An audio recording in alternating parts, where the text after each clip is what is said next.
Can you imagine being 100 miles off the East Coast on a 90-year-old wooden tall ship sailing on the ocean? I sure can. My father's been involved with sailing since he was 10 years old. His family owned and raced a sailboat when he was a child, and his first job out of college was working at a shipyard. My dad has sailed through countless adventures around the world. Luckily for me, I've been able to share some of those adventures with him on 2 separate voyages. When I was 6, my dad invited to sail aboard the Picton Castle.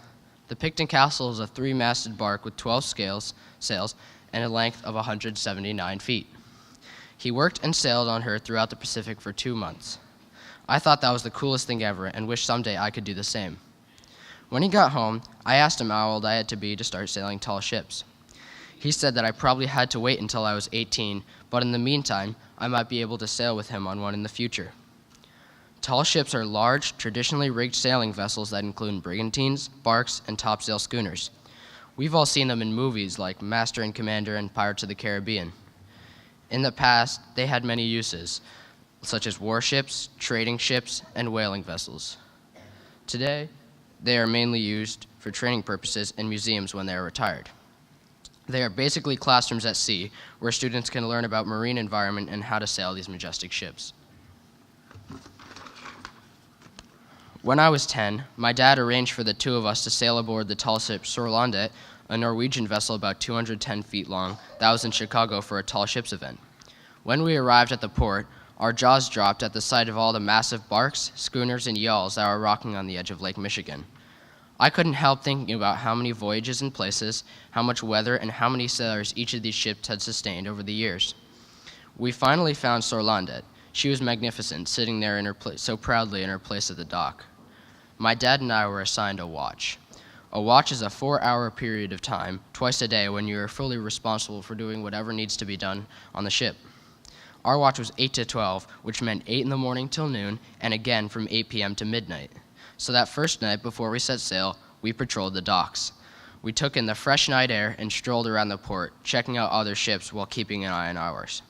At midnight, we clambered down to the lower deck where our bunks were and fell asleep as soon as our heads touched the pillow.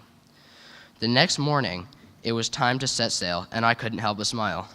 My heart soared as the gigantic ship pulled away from the dock. Once we were far enough out, a group of us picked up a wide rope and heaved with all our might. The sails along the mainmast billowed and sprung to life, and we instantly picked up speed. We were finally at sea. On a tall ship, everyone works. There are the kinds of daily tasks you might expect on a ship, such as coiling rope, steering, mending sails, and yes, swabbing the deck. We are always learning things too, like how to tie knots or use a sextant, which is a tool that measures the horizon and stars for celestial navigation. I've swum off the edge of the ship, and one time got to climb up to the crow's nest. It's about 30 feet above deck. The ropes feel wobbly, but you can see everything from up there. My experience on Sorlandet was matched only by my second tall ship experience 2 years later, when my dad and I sailed aboard the Picton Castle.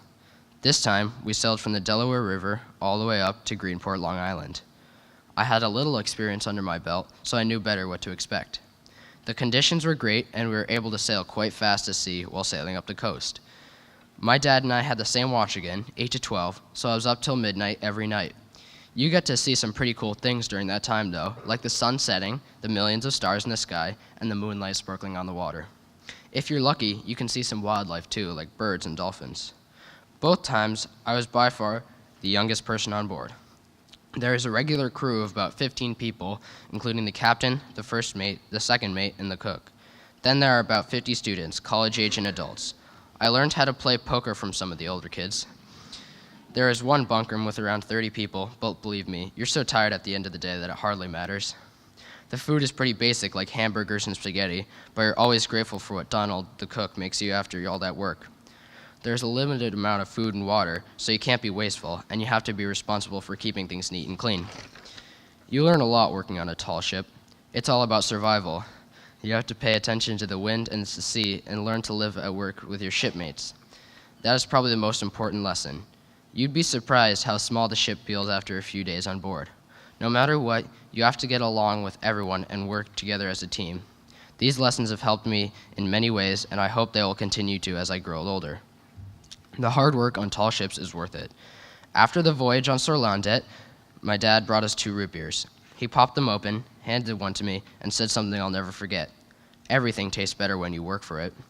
I hope I get to sail aboard a tall ship again someday, and maybe that time I can bring my dad with me. Thank you.